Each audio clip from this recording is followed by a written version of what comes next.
আসসালামু আলাইকুম। প্রিয় দর্শক, অন্য মঞ্চের আলাপচারিতায় আপনাদের সকলকে আমন্ত্রণ জানাচ্ছি। দিল্লি বিস্ফোরণের সঙ্গে জড়িত থাকার অভিযোগে আজ 11ই নভেম্বর গ্রেপ্তার হয়েছে দুই বাংলাদেশি সন্ত্রাসী। কোথায় ও কিভাবে গ্রেপ্তার, আর এই গ্রেপ্তারের অভিঘাত কেমন পড়েছে বাংলাদেশে এবং ভবিষ্যতে পড়বে, বলবো সে কথা। প্রিয় দর্শক, আপনারা জানেন গতকাল 10 নভেম্বর সন্ধে 6:52 দিল্লির রেড ফোর্ট বা লালকেল্লা মেট্রো স্টেশনের 1 নম্বর গেটের কাছে একটি হুন্ডাই i20 গাড়িতে বিশাল বিস্ফোরণ ঘটে। এই খবর আপনারা ইতিমধ্যে জেনে গেছেন। বিস্ফোরণে সর্বশেষ পাওয়া খবর অনুযায়ী 13 জন সাধারণ মানুষের মৃত্যু হয়েছে, আহত হয়েছে বেশ কিছু, তাদের মধ্যে মারাত্মক আহত বেশ কয়েকজন। সুতরাং মৃত্যুর সংখ্যা আরও বাড়তে পারে। প্রাপ্ত তথ্য অনুযায়ী মোট 3 জন আরোহী ওই i20 গাড়িতে চেপে পার্কিং লটে আসেন দুপুরবেলা, দুপুর 3:19। সেখান থেকে 6:48 পর্যন্ত প্রায় 3.5 ঘন্টা গাড়িটি সেখানে ছিল।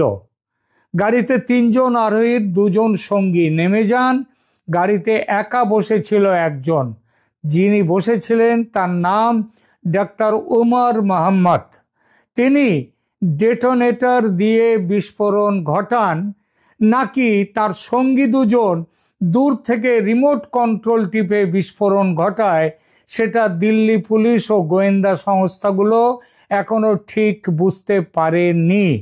ফরেনসিক তদন্ত চলছে।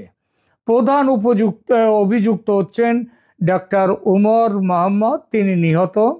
তিনি ছাড়া আরও 9 জনকে কাশ্মীর, হরিয়ানার ফরিদাবাদ ও গুরুগ্রাম থেকে ইতিমধ্যে গ্রেপ্তার করা হয়েছে, যাদের মধ্যে ফরিদাবাদের ডাক্তার শাহিন সাইদ নামে এক মহিলা চিকিৎসক আছেন।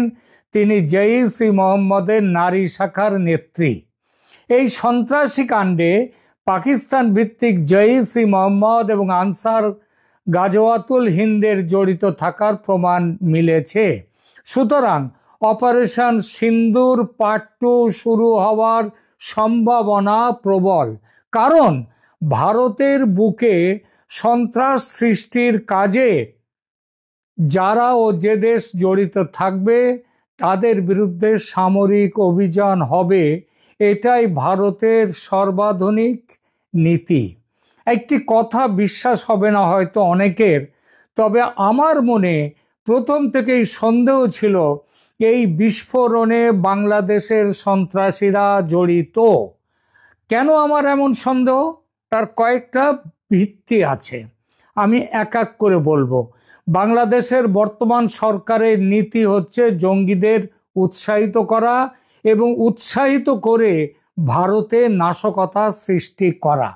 এনসিপি ও জামাতের নেতারা ভারত দখলের হুমকি দিচ্ছেন নিয়মিত, এবং সেখানে সন্ত্রাসী ঢুকিয়ে দেওয়ার কথাও চলছে ভারতে। এই হুমকিতে উৎসাহিত বাংলাদেশি জঙ্গিরা ভারতে অ্যাকশনে নামতে উদ্বুদ্ধ হয়েছে। দ্বিতীয় যে ভিত্তিটা, পাকিস্তানের সঙ্গে প্রবল মিত্রতা এখন বাংলাদেশের সরকারের। 2 দেশের সন্ত্রাসবাদীদের পারস্পরিক বোঝাপড়া এখন অত্যন্ত গভীর, আর এই গভীরতার কারণে 2 দেশ দিল্লির বুকে জয়েন্ট অপারেশনে নামবে, এই সম্ভাবনা যথেষ্ট। তৃতীয় কারণ, বাংলাদেশ সন্ত্রাসীদের পুরনো ইতিহাস ঘাটলে দেখা যায় দেশের সীমানা ছাড়িয়ে আন্তর্জাতিক মঞ্চে তাদের ঘোরাফেরা অনেক আগেই ঘটেছে। তারা পাকিস্তান, আফগানিস্তানের সঙ্গে ভারতের কাশ্মীরে অন্যত্র সন্ত্রাসী কাণ্ডে জড়িত থেকেছে। ভারতের কাশ্মীর থেকে তাদেরকে ইতিপূর্বে গ্রেপ্তারও করা হয়েছে বেশ কয়েকজনকে। জামাতুল মুজাহিদিন বাংলাদেশ বা জেএমবি নেতা আব্দুর রহমান আফগানিস্তানে প্রশিক্ষণ পেয়ে সোভিয়েতের বিরুদ্ধে লড়াইতে অংশ নিয়েছিলেন। আপনাদের যে বাংলাদেশে যে একজন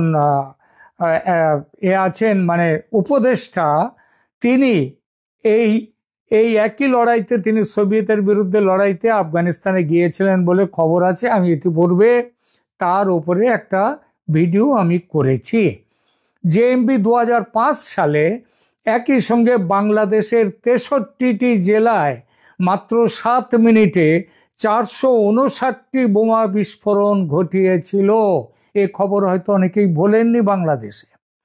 বাংলাদেশের জেএমবি পাকিস্তানের লস্কর-এ তৈবা এবং জয়সি মোহাম্মদের সঙ্গে ঘনিষ্ঠ সম্পর্ক রাখে এবং সেই সম্পর্ক এখন ইউনূস সাহেবের কল্যাণে একেবারে ঘনিষ্ঠতর পর্যায়ে পৌঁছেছে।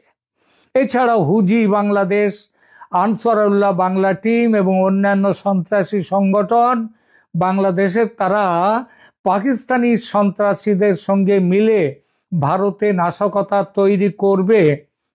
ভারত সরকারের গোয়েন্দা সংস্থাগুলো এই খবর বেশ কিছুদিন ধরেই দিচ্ছে। আগে বাংলাদেশ থেকে সন্ত্রাসীরা ভারতে নাশকতা করতে আসতো তাদের সংগঠন থেকে এবং সংগঠন থেকে ব্যক্তিগত স্তরে। এখন সেইটা বাংলাদেশের সরকার সেই দায়িত্বটা নিয়ে তাদেরকে পাঠিয়ে দিচ্ছে ভারতে। বাংলাদেশের কিছু সামাজিক মাধ্যম খবর দিচ্ছে, আমার চতুর্থ এই ধারণা করার কারণটা বলি। তারা বাংলাদেশের কিছু সামাজিক মাধ্যম খবর দিচ্ছে বিস্ফোরণের পর বাংলাদেশ সরকারের উপদেষ্টারা অনেকেই ভারতের আক্রমণের ভয়ে কাঁপতে শুরু করেছে। কেন কাঁপুনি?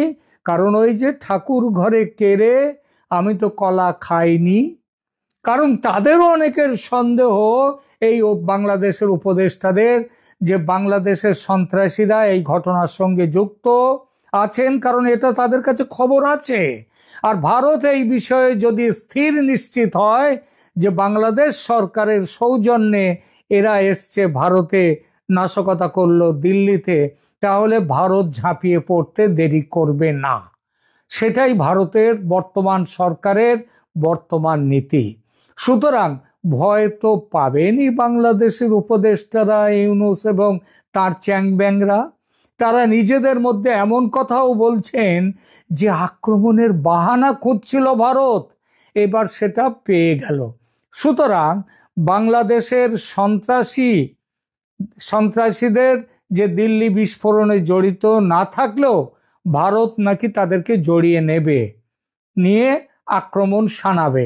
এবং সর্বশেষ খবর হলো, আমার কারণ হলো নির্বাচন স্থগিত রাখার চেষ্টায় ইউনূস সরকার চাইছে ভারতের সঙ্গে একটা ছোটখাটো যুদ্ধ বাঁধুক। তাদের মাথায় এইটা নেই যে স্যাকরা ঠুকঠুক কামারের এক ঘা। এতদিন ধরে ঠুকঠুক করছিল ইউনূস সরকার ভারতের বিরুদ্ধে, ভারত ব্যবস্থা নেয়নি। এইবার ভারত একটা বড় কামারের ঘা মেরে একবারে ঠুকঠুকুনি বন্ধ করে দেবে। এই সব কারণে আমি সন্দেহ করেছিলাম বাংলাদেশের সন্ত্রাসীরাও দিল্লি কাণ্ডে থাকতে পারে। আর আমার ধারণা যে সত্যি সেটা বোঝা গেল ভারতের মেন স্ট্রিম মিডিয়া এখনো এ খবর পায়নি তেমন করে, কারণ দিল্লি পুলিশ ও গোয়েন্দা সংস্থাগুলো এখনো প্রকাশ করেনি এই খবর। আমার সূত্র গোপন কিন্তু নির্ভরযোগ্য, ভুল হওয়ার নয়। কি বলছে আমার গোপন সূত্র? বলছে নিহত জঙ্গি ডাক্তার উমরের সঙ্গে আর যে দুজন ছিল তারা বিস্ফোরণের অনেক আগেই গাড়ি থেকে নেমে গিয়েছিল। বিস্ফোরণের পর তারা দিল্লি রেলওয়ে স্টেশনে যায়, সেখান থেকে কাশ্মীরের পুলওয়ামা যাওয়ার উদ্দেশ্যে ট্রেন ধরে। তারপর তারা আজ 11 তারিখে জম্মু স্টেশনে পৌঁছলে ধরা পড়ে। গ্রেপ্তার হওয়া এই দুজনের ব্যাপারে বিশদ তথ্য এখনো পাইনি, কারণ সরকার বা পুলিশ সংস্থা, গোয়েন্দা সংস্থাগুলো তারা এখনো এদের ব্যাপারে পুরোটা জানায়নি। তাদের নাম কি, বাংলাদেশের কোথায় তাদের বাড়ি, সেটা এখনো বলেনি। তবে এটা জানা গেছে তারা বাংলাদেশি এবং তারা আসামের মধ্য দিয়ে ভারতে আসে এবং পশ্চিম বাংলা এবং আসাম থেকে তারা চলে যায় ফরিদাবাদ। সেখানে এই বিস্ফোরণের পরিকল্পনার সঙ্গে তারা যুক্ত ছিল এবং গতকাল বিস্ফোরণের দিন 10ই নভেম্বর তারা ওই I-20 গাড়িতে, ড্রাইভার ছিল ওমর এবং তার সঙ্গে আরো দুজন, এই দুজন তারা চলে আসে দিল্লিতে। বাংলাদেশি সন্ত্রাসীদের দিল্লি বিস্ফোরণে জড়িত থাকার ঘটনায় বাংলাদেশ সরকার আগেই বলেছি ভয়ে কাঁপতে শুরু করেছে। আর এই জন্যেই যে মে মাসে পুলওয়ামার ঘটনায়, এই গত মে মাসে পাকিস্তানের যা হয়েছিল, সেই একই ভবিষ্যৎ বা ভবিতব্য যেটাই বলেন সেটাও আসছে বাংলাদেশে এই ভয়ে। এবং যা খবর পাচ্ছি দিল্লি থেকে, খুব শীঘ্রই বড় কিছু ব্যবস্থা ইউনূস সরকারের বিরুদ্ধে নেবে ভারত। এমন ব্যবস্থা যে তাতে ইউনূস এবং তার সাঙ্গপাঙ্গরা বুঝতে পারবেন যে ভারতের শক্তি কোথায় আর তাদের শক্তি কোথায়। তাদের শক্তি ওই ফেসবুকে কিংবা ওই বই ছাপিয়ে পাকিস্তানকে দিয়ে শক্তি প্রদর্শন হয় না। যে বেশি বকে, যে barking dog does not byte, তাই না? যে কুকুর বেশি চিৎকার করে সে কামড়ায় না। এখানে তাকে হাত তুললেই সে পালায়। এটাই হবে ইউনূসের জন্য। সমস্ত মামলা তুলে নেওয়া হবে, যত মামলা আছে আমাদের বিরুদ্ধে আমরা সমস্ত মামলাগুলো তুলে নেব। মির্জা ফখরুল ইসলাম আলমগীরকে একটি ধন্যবাদ জানিয়ে শুরু করতে চাই। এতদিন পরে তিনি স্বীকার করছেন যে আওয়ামী লীগের নামে বা আওয়ামী লীগের নেতাকর্মীদের নামে যত মামলা হয়েছে সবই বিএনপি করেছে। অন্তত এই স্বীকারোক্তিটি আসলে দরকার ছিল এই সময়ে এসে। এই কথাটি সবাই জানতো, কিন্তু এবার অফিসিয়ালি বিএনপি মহাসচিব স্বীকার করছেন যে 2024 সালের জুলাই সন্ত্রাসের মাধ্যমে ক্ষমতা দখলের পর আওয়ামী লীগ প্রধান শেখ হাসিনা সহ সারা দেশের নেতাকর্মীদের বিরুদ্ধে যে লক্ষাধিক মামলা হয়েছে তার সবটাই করেছে বিএনপি নেতাকর্মীরা। আজ মুখ ফসকে সেটি বলার মূল কারণ হচ্ছে বিএনপি এখন রাজনীতিতে একেবারে কোণঠাসা অবস্থায় আছে। রাজনৈতিক ভাষায় যাকে বলে মাইনকা চিপা।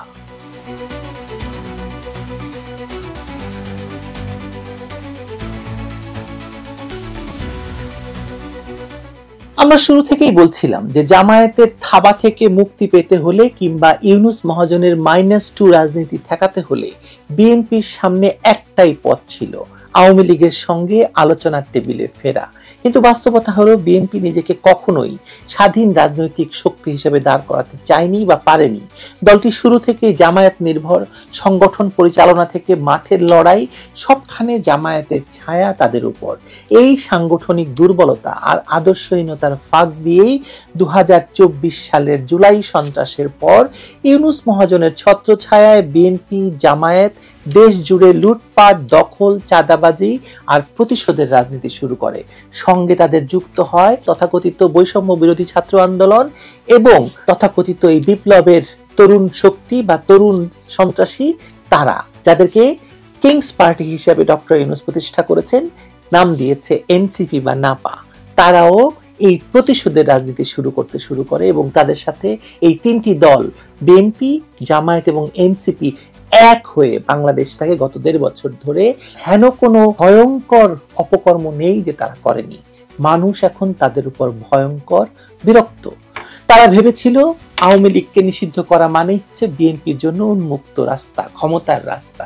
কিন্তু রাজনীতিতে যতবার এরকম বন্দোবস্ত হয়েছে ততবারই দেখা গেছে যে বিএনপি জামায়াতের কৌশলগত খেলার একটা গুটি। একদিকে তারা আওয়ামী লীগের বিরুদ্ধে মামলা দিয়ে প্রতিশোধের রাজনীতি করছে, অন্যদিকে ইউনূস জামায়াত জোটের চাপে নিজেদের অস্তিত্ব সংকটে ফেলেছে।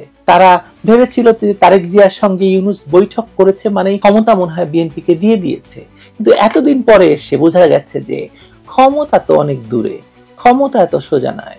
বিএনপির পক্ষে 17 বছর রাজনীতি করে বা 17 বছর রাজনীতি করে আওয়ামী লীগকে টলানো সম্ভব হয়নি। আপনার কি মনে হয় ইউনূসের মতো এত ক্ষমতাবান একটি শক্তিকে, অরাজনৈতিক শক্তিকে বিএনপি ক্ষমতা থেকে নামাতে পারবে? প্রশ্নই আসে না। এরই মধ্যে যখন বিএনপির মধ্যকার নেতৃত্ব নিয়ে প্রশ্ন উঠেছে, যখন তারেক রহমান দেশে ফিরতে পারছেন না জামায়াতের আপত্তির কারণে, তখন মির্জা ফখরুলের মুখ ফসকে বেরিয়ে এলো সেই কথাটা যে যত মামলা আছে আমরা সব তুলে নেব। এই বক্তব্য শুধু রাজনৈতিক ভুল তো নয়, এটি কার্যত আত্মস্বীকারোক্তি। কারণ মামলা তুলে নেওয়া মানে সেই মামলা তাদের দলীয়, তারা করেছে। হতে পারে একটি ইউনিয়নের ক্ষেত্রে তিনি বলেছেন, কিন্তু সারা বাংলাদেশে যে আওয়ামী লীগের বিরুদ্ধে মামলাগুলো হয়েছে তা যে বিএনপি করেছে তা তো মির্জা ফখরুল ইসলাম আলমগীর এখন স্বীকার করলেন। জামায়াত কিংবা এনসিপি করলে সেগুলো তো বিএনপির তোলার এখতিয়ার নেই। বিএনপি শুধু বিএনপির মামলাগুলো তুলতে পারবে, তাই না? তার মানে হচ্ছে ফখরুল ইসলামের এই কথা প্রমাণ হয়ে গেল যে জুলাই পরবর্তী সময়ে আওয়ামী লীগের বিরুদ্ধে দায়ের হওয়া প্রতিটি মামলা বিএনপির করা। এরপরেই অবশ্য তিনি বিবৃতি দিয়ে দাবি করেছেন গণমাধ্যম তার বক্তব্য বিকৃতি করেছে। গণমাধ্যম আসলে অনেক দিন ধরে এরকম বিকৃতি করে যাচ্ছে তাদের বক্তব্য। গণমাধ্যমের তো খেয়ে দেওয়ার কাম নাই যে তাদের বক্তব্য খালি বিকৃতি করে যাবে। তিনি বলছেন যে তিনি কেবল ঠাকুরগাঁয়ের একটি ইউনিয়নের হয়রানিমূলক মামলা তুলতে চেয়েছিলেন, দেশব্যাপী নয়। এটাও স্বীকার করছেন যে মামলা দিয়ে হয়রানি করা হচ্ছে, তাই তো? কারণ এই মামলাগুলোর কোনো ভিত্তি নেই। হয়রানিমূলক যদি বলেই থাকেন তাহলে তো আসলে মামলার কোনো ভিত্তি নেই। কিন্তু তখন আর তা বলা বা ব্যাখ্যা দিয়ে তো কোনো লাভ নাই, কারণ তার মূল বক্তব্যের ভিডিও, উপস্থিত নেতাকর্মীদের প্রতিক্রিয়া সবই দেখিয়ে দিচ্ছে যে এটি ছিল সরাসরি একটি প্রতিশ্রুতি। আর এই প্রতিশ্রুতি কেবল মিথ্যে নয়, রাজনৈতিক দেউলিয়াপনার পরিচয়। বিএনপির এই অবস্থার পেছনে মূলত তিনটি কারণ। প্রথমত, দলটি সাংগঠনিকভাবে ভেঙে পড়েছে। যাদের হাতে এখন মাঠের নিয়ন্ত্রণ তারা মূলত জামায়াতের পুরনো কর্মী কিংবা জামায়াত ছাত্র শিবির ঘরানার সংগঠক। দ্বিতীয়ত, বিদেশি পৃষ্ঠপোষক ইউনূস মহাজন এবং তার আন্তর্জাতিক বন্ধুদের প্রভাবে বিএনপির ভেতরকার সিদ্ধান্তগুলো এখন আর দলের হাতে নেই। তৃতীয়ত, ফখরুল ইসলাম নিজেই নেতৃত্ব সংকটে ভুগছেন, দলে তার প্রভাব আগের মতো নেই। আর তারেক রহমানের প্রতি আনুগত্য দেখাতে গিয়ে তিনি প্রায়ই তার অবস্থান পাল্টান, সকালে এক কথা বলেন, বিকেলে আর এক কথা। এই তিনটি কারণে বিএনপি এখন রাজনৈতিক ভাড়াটে অবস্থায় নেমে এসেছে। মামলা, লুটপাট আর ভয় দেখানোর মাধ্যমে তারা রাজনীতি চালায়। আদালত, প্রশাসন, এমনকি স্থানীয় পুলিশে পর্যন্ত বিএনপির নিয়ন্ত্রণ থাকায় আওয়ামী লীগের নেতাকর্মীরা হয়েছে সবচেয়ে বড় শিকার এই বিএনপির এই ভয়ঙ্কর সন্ত্রাসের। জুলাইয়ের পর সারা দেশে হাজার হাজার নেতাকর্মীকে হয়রানিমূলক মামলায় জড়ানো হয়। এগুলোর অধিকাংশই ছিল কাল্পনিক বা সাজানো অভিযোগ, যেগুলোর ভিত্তিতে এখনো পর্যন্ত কোনো সঠিক তদন্তই হয়নি। এই প্রেক্ষাপটে ফখরুল ইসলামের স্বীকারোক্তি আসলে এক ভয়াবহ সত্যকে উন্মোচন করেছে। মামলা করার পেছনে বিএনপির উদ্দেশ্য ছিল দ্বিমুখী। প্রথমত, আওয়ামী লীগের সংগঠন ভেঙে দেওয়া। দ্বিতীয়ত, মামলার নামে চাঁদাবাজি, কারণ রাষ্ট্রনিযুক্ত পিপি, এপিপি এমনকি থানা পর্যায়ের কর্মকর্তারা পর্যন্ত বিএনপি ঘরানার হওয়ায় মামলার প্রতিটি ধাপে ধাপে অর্থ বাণিজ্য হয়। মামলা করার সময় বাদীর কাছ থেকে টাকা, গ্রেপ্তারের পর জামিনে ঘুষ, আদালতে হাজিরা দিতে গিয়ে নতুন করে চাঁদাবাজি, সব মিলিয়ে এক ভয়ানক অর্থনৈতিক চক্র গড়ে উঠেছে এই হয়রানিমূলক মামলাকে কেন্দ্র করে। ফলে বিএনপির নেতাকর্মীরা মামলা দিয়ে যেমন প্রতিশোধ নিয়েছে, তেমনি অর্থনৈতিকভাবে লাভবানও হয়েছে। এই প্রক্রিয়া চলতে চলতে বিএনপির ভেতরেই তৈরি হয়েছে দুটি ভাগ। এক পক্ষ জামায়াত ঘেঁষা, আর এক পক্ষ যারা বিশ্বাস করে ইসলামী রাজনীতির ছায়ায় বিএনপি টিকে থাকতে পারবে। অন্য পক্ষ তুলনামূলকভাবে উদারপন্থী, যারা মনে করে আওয়ামী লীগের সঙ্গে রাজনৈতিক সমঝোতা ছাড়া বিএনপির ভবিষ্যৎ নেই। মির্জা ফখরুল এই দ্বিতীয় দলে, কিন্তু তিনি জানেন দলের ভেতর তার সমর্থন ক্রমেই ক্ষীণ হচ্ছে। তাই হয়তো হতাশা থেকেই ঠাকুরগাঁয়ে সভায় তিনি এই সত্য মন্তব্যটি করে ফেলেছেন। কিন্তু রাজনীতি তো বাস্তবতার খেলা। তার সেই মন্তব্য এখন বিএনপির বিরুদ্ধে আইনি এবং নৈতিক দুই দিকেই বুমেরাং হয়ে গেছে। জুলাই পরবর্তী সময়ের যেসব মামলা দিয়ে বিএনপি আওয়ামী লীগের হাজারো নেতাকর্মীকে হয়রানি করেছে, সেগুলো আজ তাদেরই রাজনৈতিক দায় হয়ে দাঁড়িয়েছে। কারণ একবার যখন স্বীকার করে ফেলেছেন যে মামলাগুলো তাদের দলীয়, তখন সেই মামলা মিথ্যা প্রমাণিত হলে দায়ও তার ঘাড়েই বর্তাবে বা তাদের ঘাড়েই বর্তাবে।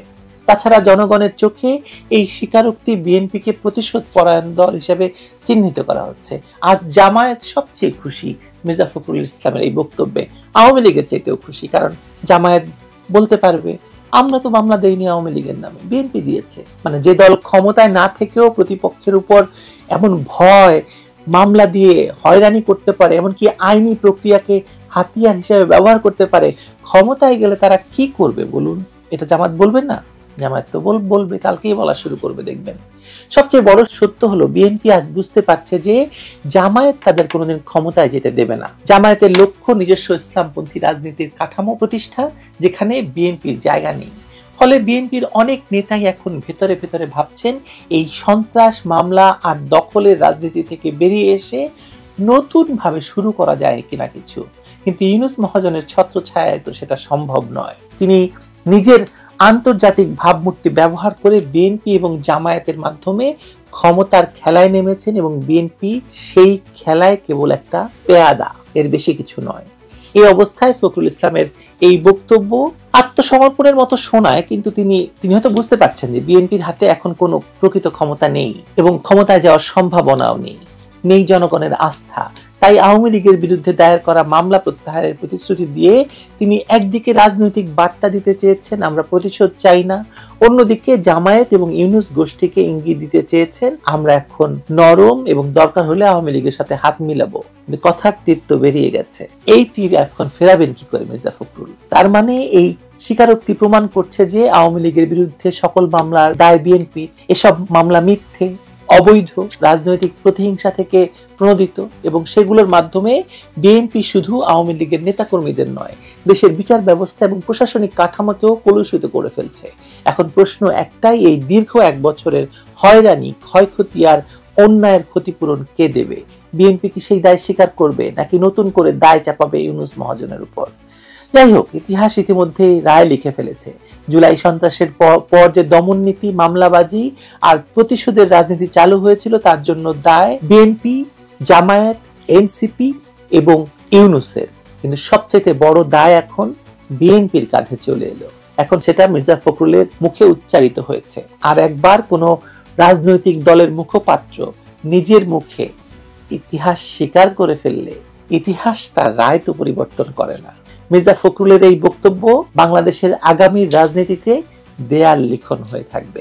এই লিখন ভয়ঙ্কর, অমোচনীয় কালি দিয়ে লেখা হয়ে গেল।